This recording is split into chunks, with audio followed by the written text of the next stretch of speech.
क्षेत्रीय ऊर्जा केंद्रों पर सीधे हमले की धमकी ईरान की तरफ से अमेरिका को दी गई है। आर्थिक हब निशाना बनेंगे, ईरान ने कहा है। इंफ्रास्ट्रक्चर पर भी भारी तबाही देखने को मिलेगी। तो ईरान की धमकी से पूरे मिडिल ईस्ट में हलचल मच गई है। तो चलिए चर्चा को आगे बढ़ाएंगे। हमारे साथ एक और मेहमान जुड़ गए हैं, विदेश मामलों की जानकार हैं मल्लिका पांडे, विशेषज्ञ हैं, वो हमारे साथ जुड़ गई हैं। मल्लिका पांडे जी, बहुत स्वागत है आपका। और जिस तरीके से एटमी पावर यहाँ पर जापान बनता हुआ नजर आ रहा है, ऐसा दावा चीन कर रहा है, तो क्या इसे स्ट्रैटेजिक प्रोपेगेंडा कहा जा सकता है चीन की तरफ से? आपका क्या कहना है? नमस्कार चारू जी, देखिए जापान ने 1976 में एक साइन किया था एनपीटी पे, न्यूक्लियर प्रोलिफरेशन ट्रीटी, जिसके अंतर्गत जापान न्यूक्लियर कभी भी रेस में भाग लेना नहीं चाहता था। और बहुत सारे कंट्रीज, हम आने वाले दिनों में हमने देखा है कि बहुत सारे कंट्रीज ने एनपीटी साइन किया है ताकि न्यूक्लियर की रेस में कोई ना कूदे। देखिए, चाइना का मेन मकसद हमेशा से एक ही चीज रहा है कि एक प्रेशर क्रिएट करना, एक हैवक क्रिएट करना, एक कियोस क्रिएट करना कि ये न्यूक्लियर रेस में है। जबकि चाइना के काफी सारी रिपोर्ट सजेस्ट करती है कि चाइना 1000+ न्यूक्लियर वॉरहेड्स डेवलप करने जा रहा है।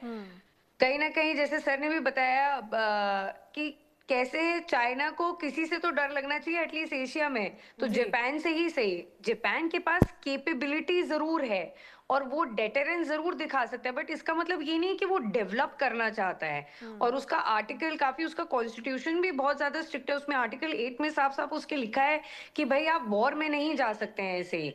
काफी बार कोशिश की है पुराने पीएम्स ने भी उस चीज को रीएटिरिएट करने में, उसको चेंज करने में, बट ओवरऑल हमने देखा है कि जापान में कैपेबिलिटी जरूर है।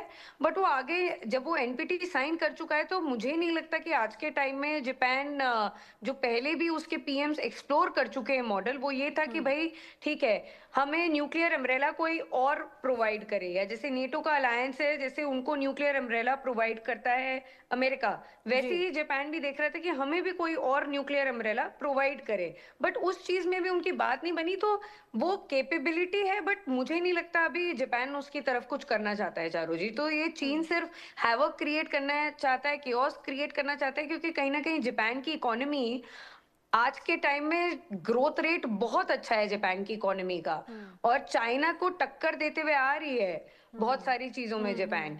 तो और यूएस के भी क्लोज है, हर कोई सुपर पावर के क्लोज है, हर कोई विश्वसनीय देश है। तो कहीं ना कहीं हम देख रहे हैं कि चीन बार बार ये रिएक्शन देता रहता है जैसे ही उसके कोई कंपटीशन में आता है। बिल्कुल।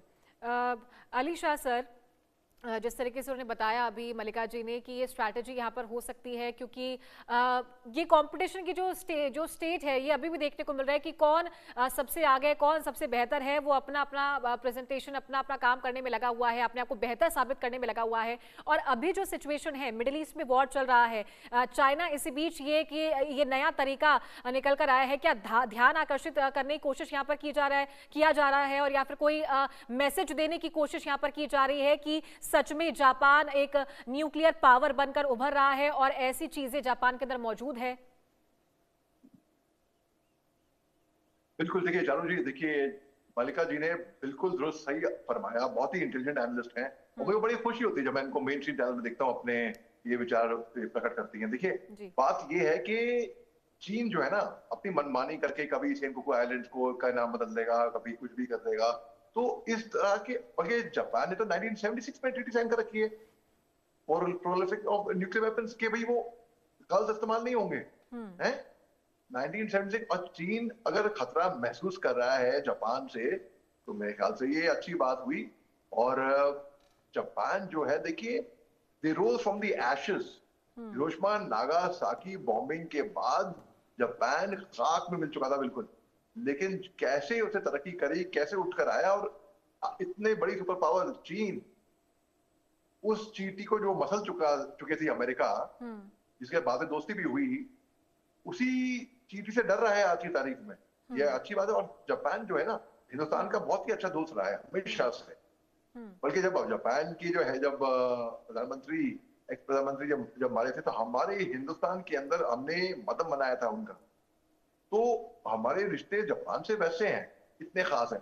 चीन के लिए, अगर चीन वाकई में चालबाज है, शातिर है, स्ट्रेटेजिस्ट है, तो चीन के लिए सुनहरा अवसर है। अगर वो ताइवान पे कब से कह रहा है हमला करेगा रहता है, कई बार उनके लड़ाकू विमान उनके एयर स्पेस वायलेट कर जाते हैं ताइवान की तरफ को। जब नैन्सी पेलोसी आ रही थी अमेरिका से, तो चीन ने कहा हम उनको लैंड नहीं करने देंगे, हम हवा में ही जैम कर देंगे, हम ये कर देंगे, वो कर देंगे। जो गरजते हैं वो बरसते नहीं, और जो बरसते हैं वो गरजते नहीं। तो चीन जो है अगर वाकई में शातिर है, तो ये सुनहरा मौका है ताइवान की तरफ कार्रवाई करने का, जो कि अभी फिलहाल तो नहीं करेगा वो, क्योंकि अभी वो भाव रहा है रूस और यूक्रेन के जंग, अटेंशन वहां पर डाइवर्ट हो रखी है। चीन को अभी परेशानी क्या हो रही है पता है? उसका स्ट्रेट ऑफ हॉर्मुज में तो बंद है। हालांकि ईरान का दोस्त है चीन, लेकिन अमेरिका ने स्ट्रेटेजिकली बोला कि भाई हम स्ट्रेट ऑफ हॉर्मुज को इस तरीके से हम, क्योंकि चीन का तेल आता है वेनेजुएला से, आता था ईरान से, 47% तो तेल आता है रूस से। तो और चीन की अगर ज्योग्राफी की लोकेशन देखें तो God has not been kind to China. ये उनको बाहर से निर्भर होना पड़ता है एनर्जी के लिए। तो ये चीन को चोक करने का सही मौका था वैसे। देखिए अगर चीन में हल्का सा भी स्ट्रेटेजिक माइंड है, तो फिर वो देखेगा कि ताइवान का फायदा उठाएगा वो। तो बिल्कुल ये भी एक ध्यान बटाने की टैक्टिक्स अभी फिलहाल तो मैं देख रहा हूँ हो सकती है चीन से, मगर अच्छी बात है। मुझे खुशी हो रही है देखकर के चालबाज चीन घबरा रहा है किसी से। तो ठीक है मल्लिका जी, अगर वाकई में ये जो दावा यहाँ पर चीन कर रहा है, अगर ये सिचुएशन सही निकलती है, ये बात अगर सही निकलती है, तो क्या ये कहना ठीक होगा कि एशिया में न्यूक्लियर आर्म्स रेस जो है उसकी शुरुआत यहाँ पर हो चुकी है और अब होड़ आने वाले दिनों में, आने वाले सालों में, महीनों में देखने को मिल सकती है? देखिए बिल्कुल, और जैसे सर ने भी बताया, हमने कहीं ना कहीं देखा है कि जापान ने बहुत क्लोजली देखा है कि न्यूक्लियर हॉरर क्या होता है हिरोशिमा नागासाकी के केस में। तो कहीं ना कहीं अगर वो डेवलप भी कर रहा है, बट एक वो कॉन्ट्रैक्ट से बाइंड है, और एक अगर ये करना शुरू करेगा तो हम देखेंगे कि ताइवान भी करेगा, उसके बाद हम देखेंगे कि एशिया के अन्य देश भी करने लग जाएंगे। तो ये जो सबसे पहले तो एक जो प्लूटोनियम का बार बार चीन रेफरेंस दे रहा है या पीएलए क्लेम कर रहा है, वो प्लूटोनियम न्यूक्लियर पावर प्लांट्स में भी यूज होता है। उतना हैवी मात्रा का प्लूटोनियम पावर प्लांट्स के लिए भी यूज हो सकता है। तो ये जरूरी नहीं है कि वो आगे आके न्यूक्लियर वॉरहेड बना रहे हैं। तो वही चीज हो गई कि एक तरफ बार बार यूएस क्लेम करते गया कि अरे नहीं, ये तो यूरेनियम एनरिचमेंट करे जा रहे हैं, पिछले साल हमने खत्म कर दिया।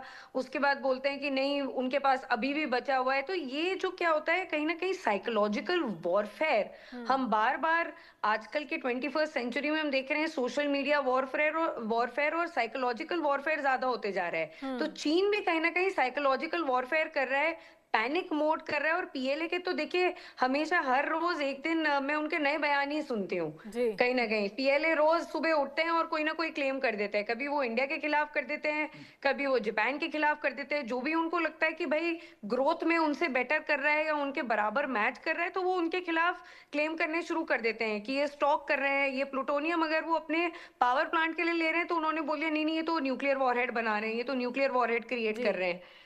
तो कहीं ना कहीं हम देखते हैं कि जापान स्पेसिफिकली, जिसने न्यूक्लियर हॉरर इतने पास से देखा है, वो देश मुझे नहीं लगता जो एनपीटी का सिग्नेटरी भी है वो इस बारे में सोच रहा है आज के टाइम में। और क्लियरली हमने देखा था, जो तुलसी गबार्ड की भी, अगर आपको यूएस कांग्रेस की रिपोर्ट याद हो, तो उन्होंने 5-6 कंट्रीज को नेम किया था, उसमें जापान का नाम कहीं भी नहीं था कि वो न्यूक्लियर वॉरहेड बना रहे हैं। इंटरनल असेसमेंट उनका जो सीआईए का आता है, तो उसमें भी कहीं नहीं आया। तो ये पीएलए के जो फर्जी क्लेम होते हैं, फेक क्लेम्स होते हैं ना, उससे रोज जो चेंज होते रहते हैं, उससे डरने की बात नहीं, क्योंकि जापान उनको अच्छे से कंपटीशन दे रहा है हर एक स्फेयर में। तो कहीं ना कहीं पीएलए इस चीज से डरा हुआ है और साइकोलॉजिकल वॉरफेयर और प्रेशर गेम खेल रहा है अभी जापान के साथ। ठीक है, चलिए मल्लिका जी, अली शाह जी, आप दोनों का बहुत बहुत शुक्रिया हमारे साथ जुड़ने के